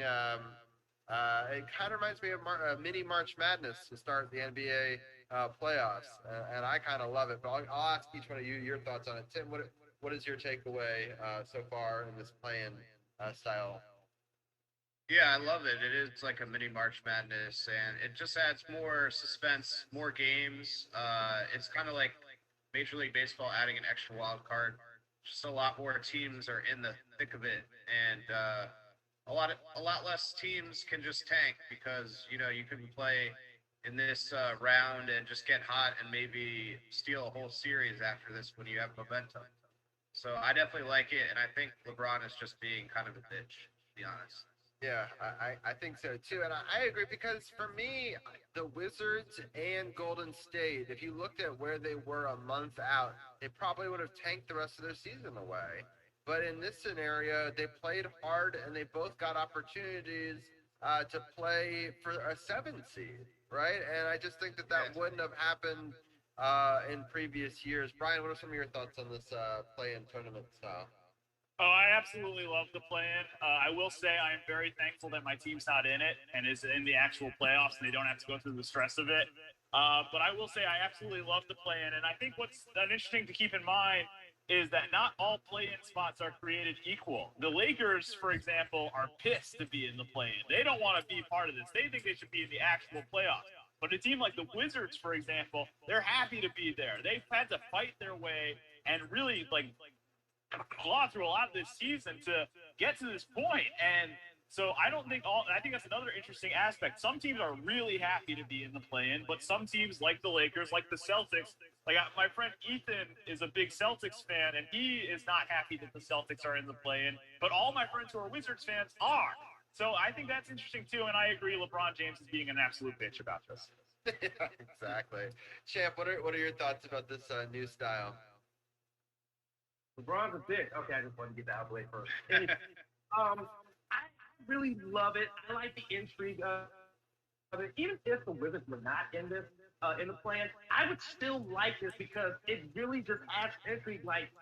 It's not like previous years where you already knew the first 8 and then you go right into the playoffs and that's it. At least now you get to see what team has gotten hot at the right time, but they can keep it going in this play-in tournament style. I think it's really, really good. And I mean, the Wizards God help them, April 7th, they were nowhere near sixth in the playoffs. And then they went 17-6, and now they sit here trying to make a comeback against Boston in this game. But because of the fact that they have to play a tournament, they have the opportunity to still make the main playoffs, even with the poor play that they have had throughout most of the season. So I'm a big fan of it. I hope they keep this around for a little while because I think it'll add a lot of intrigue to the playoffs to move forward. I think this is the biggest thing that they've been able to find to counter tanking, right? I mean, tanking's been a bit of an issue in the NBA for almost the last decade. And so far, of all the things I've seen, this has worked the best this year. And if you lose, you're still in the draft lottery. If you lose exactly. in the play, you're in the draft lottery. Yeah, so if we lose this game and unfortunately lose the Indiana one, yes, we won't get into the playoffs, but we still get a pretty decent draft pick, and we still got this experience, right? Which you know, is in my mind invaluable. And a month ago, we didn't even think we were even going to sniff this. So like, you know, it's definitely interesting to watch. The Wizards have been on a little teeny run here. They made it 68-76 now. 43 left in the third quarter. A good move and a kick out for three, and they drain it, unfortunately. So that makes it now 79-68 Boston. Boston's a really good team. Like, I'm surprised that they played badly over the last couple of months, but just, I mean, they're still very dangerous. And I mean, a lot of people had them to be a potential top 4 team in the East this year. And so it's kind of interesting that they fell all the way here to 7. Dang it. Top 4 in the East is reserved for the best of the best. I just want to say that. Congratulations that the Knicks got 4th place. That is Thank you. Cool. I mean, I hope that if the Wizards can't do something this year, that your Knicks at least win a couple of rounds and do something exciting. So thank you, appreciate that. Yeah, for sure. Tristan Thompson's at the free throw line. He's got 8 points in this game. He's trying to increase the Celtics lead again. They're right now leading by 11 with the 4:03 left, and he misses the first free throw, which is good. So we don't really have playoffs to preview on this. You know, usually we preview our upcoming schedule. Our upcoming schedule varies drastically with the results of this game. So if somehow we were to come back and win this game, which I'm not saying looks very good right now, we would end up playing the Nets, which I think is the best case scenario for us. If we lose, which is looking more and more likely, we'd have to then play Indiana, where Indiana comes to Washington, and I believe the game Thursday is Thursday, right? Is that So it would be on Thursday, and that would be a very tough matchup. But we've played well against Indiana this season.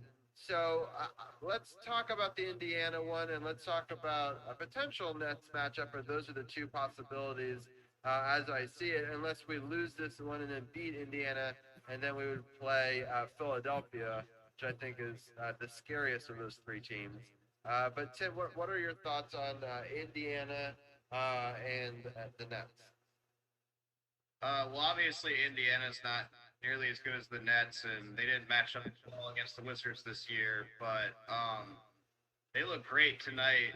You know, they killed Charlotte. They scored like 140, and maybe it's just Charlotte tanking. But if they play like that, and now that they have Brogdon back, they're very dangerous. So I think it's a kind of a toss-up game.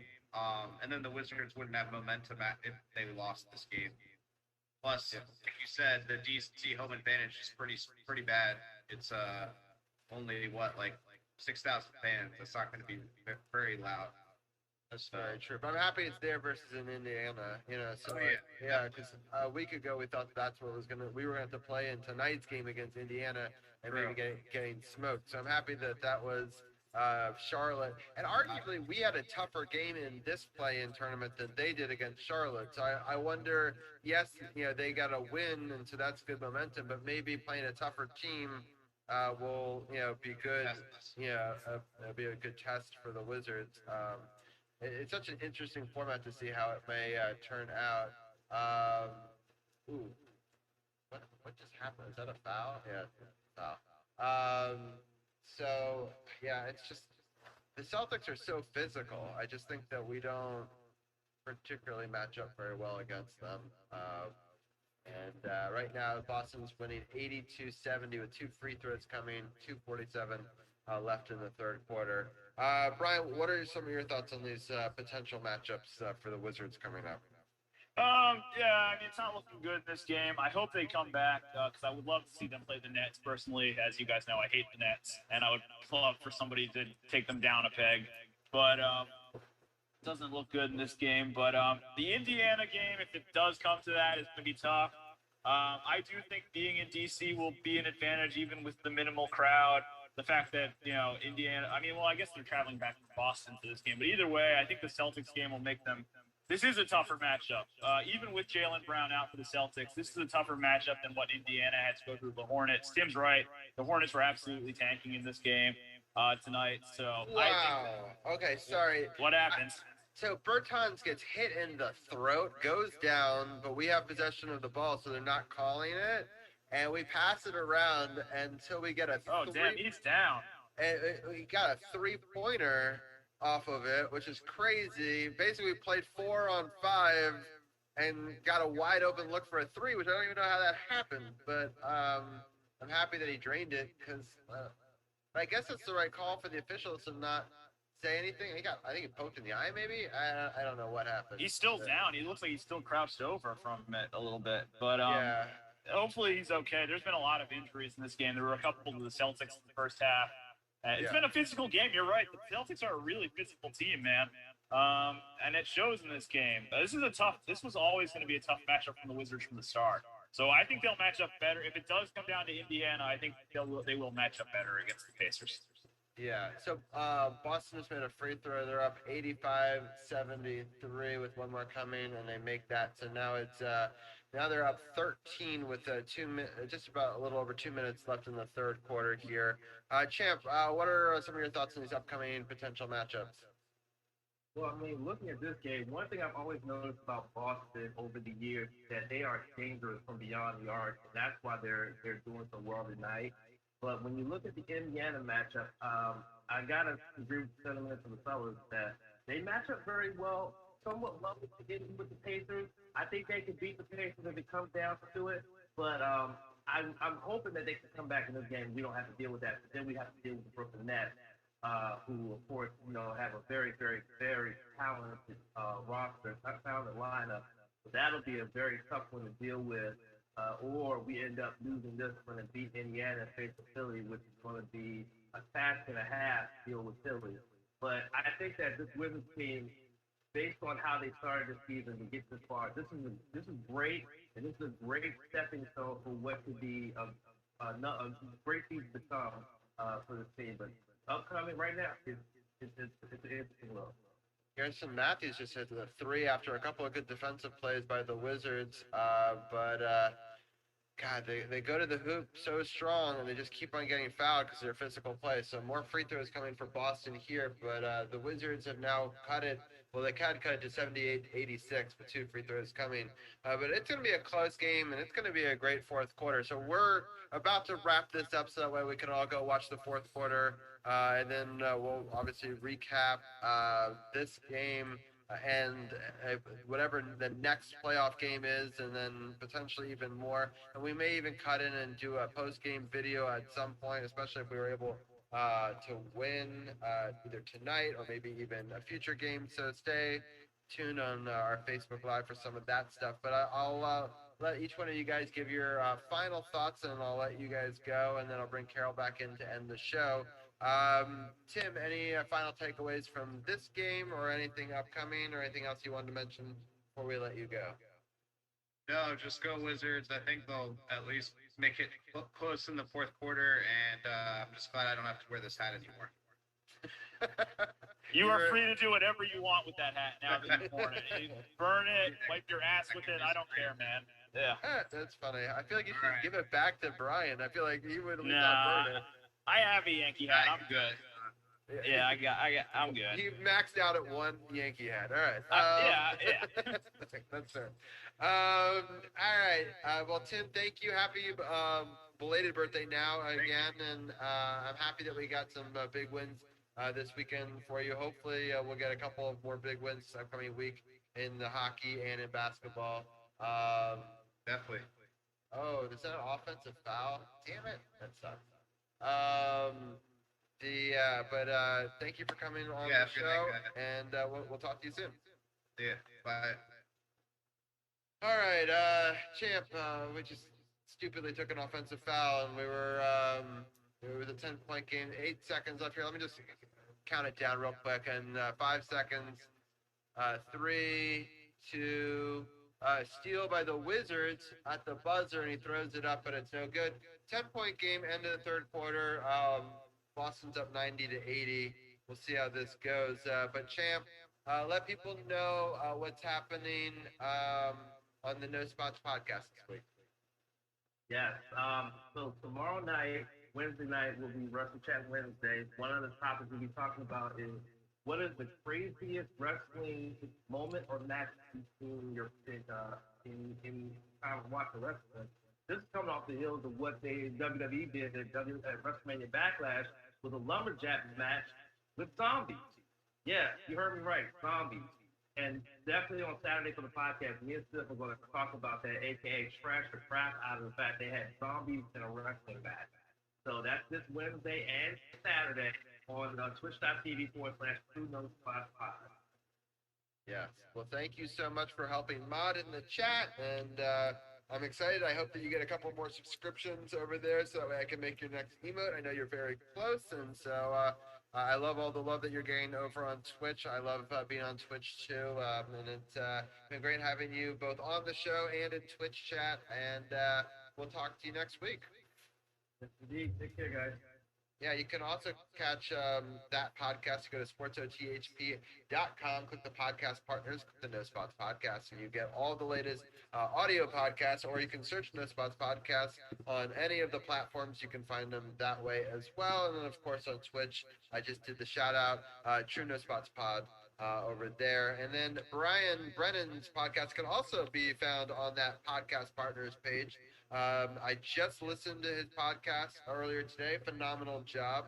Thank you. And I really love the section about the new Hall of Famers. And it's kind of cool that I've now met 2 basketball Hall of Famers. I'm so jealous you've met Breen, man. Mike Breen is my hero. Like, I'm so jealous. Yes, that was an awesome. It was at a Wizards game, actually. That's so cool. And so I walked by and asked if I could get a quick picture with him. He was nice enough to let me do it from the reporting table that they do at half court, which is pretty neat at halftime. So not surprising. I've heard nothing but good things about Mike Breen and how he's sweet. a super nice guy. So that's not surprising at all. Yeah, that's very cool. But Brian, let people know a little bit more about that show and what you're talking about on your Friday show. Yes, so I released an episode yesterday. It was a little bit shorter than normal. I cut some things out, so it's a little bit shorter than what we've been doing the last couple of weeks. And I think it came out really well. I'm really proud of this episode. I'm proud of pretty much every episode I put out. So this is no different. On Friday, I'm going to do another episode. That's going to be mostly an NBA playoff preview. Honestly, it's going to be mostly Knicks coverage. Getting ready for their series against the Hawks that starts on Sunday. I can't wait for that. That's pretty much all I have to say. Let's go Yankees. Let's go Knicks. Let's go Giants. Let's go Rangers. Have a good night, guys. Thank you, Brian, for helping break down the Nats talk and all the different segments that you do on here. No problem. Oh, before you go, we have to do our quick 10-second DC United. I'm gonna be honest. I don't even know how they did this week. I didn't even look. I would use it as an excuse to at least talk about it. Okay, I actually do know that they were able to win their very first game of the year. In their first one, I'm just pulling up the score. I just wanted to get it right. That was on Thursday. They won 1-0 over the Chicago Yeah, that was against Fire. Chicago. Yeah, I knew that Right. one. I knew And that then one. they unfortunately lost on Sunday night. It was a late game in Orlando City. They lost that game 1-0. So they actually had 2 games this week. Won Right. one and they lost one. So there we've covered our DC United. That was talking soccer. And sounds good. Thank you, Brian, and we'll talk to you soon. Talk to you guys next time. See you then. All right, Brian, take it easy. Later, man. All right, 41 points for Jason Tatum, Champ is saying. That is not good. But Wizards have scored, make it 82 to 90. So they're down 8 with 11:23 left. Carol, any final thoughts while I look for a raid to do? As always, appreciate you guys tuning in, checking us out.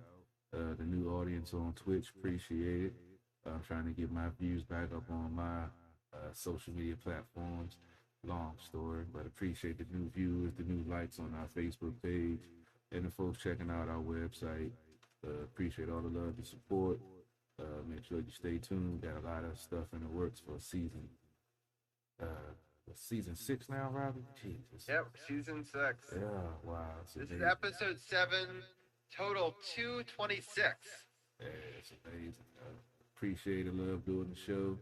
Also, if you're in the market for a new, used, pre-owned certified vehicle, come check me out down at Waldorf Honda, 2450 Crane Highway.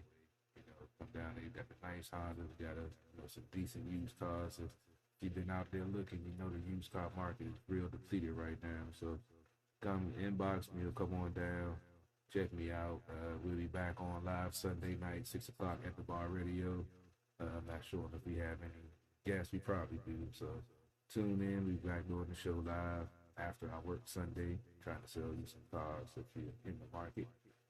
Make sure you continue to let folks know, DC sports are the politics. It's not just a catchphrase. It's not just a motto. It's what we do. Make sure you check us out. Let's go Caps. Let's go Wiz. Can't wait for football to come around because it's going to be an interesting season. I can't wait. Catch you next time, next week, Monday. Excuse me, 9 o'clock as always. We out.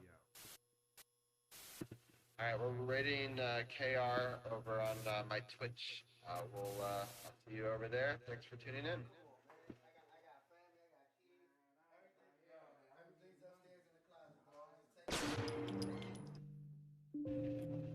Money. Money. I love that money. Lucas. Money. Money, money, money, money. Money, money, money, money. Money, money, money, money. Money, money, money, money. You don't really want to play.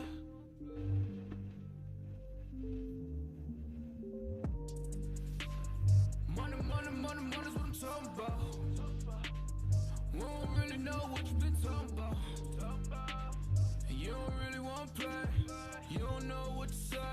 It's money, money, money, money, money's what I'm talking about. We don't really know what you always been talking about. And I don't wanna be the one who always really talk about. And you don't really want to play. You don't know what to say. Cause money, money, money, money, money's what I'm talking about. Money, money, money, money, money, make you shut them mouth. Don't never ever talk about it if you never had the clout. You don't know what to say. Stay up out of my way. Cause money, money, money, money, money, make them shut them mouth. Keep playing with the Goonies, boy, I'm gonna have to make the call. Stay in bounds on your pivot, boy, if you gon' ball. Cause a lot of niggas be fake, and you really can't play. Cause we done got it out the mud, nigga, what you talking about? Screaming, oh my God, money got me pride. They living a lie, look into my eyes, they may seem surprised, this is homicide. We just multiply, we been on the rise. If we got some wings, fuck it, we gon' have to fly. Money, money, money, money, what you talking about? Day in my life, take me a different route. And use all my case, niggas on my face. You can get erased, what you talking about? Money, money, money, money's what I'm talking about. We don't really know what you been talking about.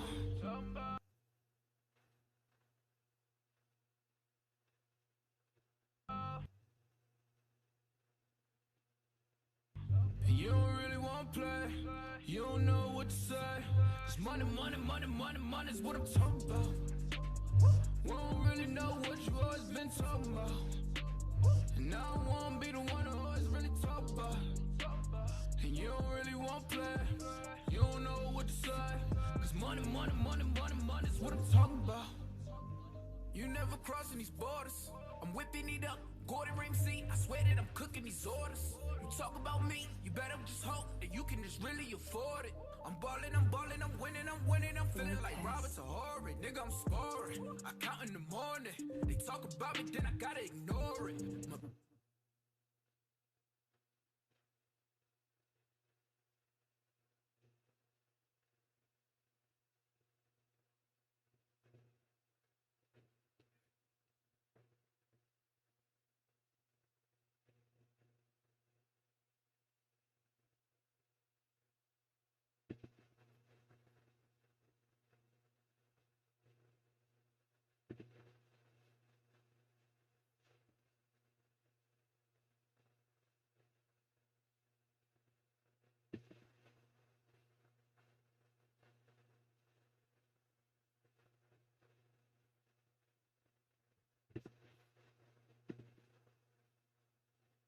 I got something for the gamers. Brought to you by Manscaped. You got sweaty nuts? Hold on, maybe I shouldn't have came in that strong. Manscaped hooked me up with a bunch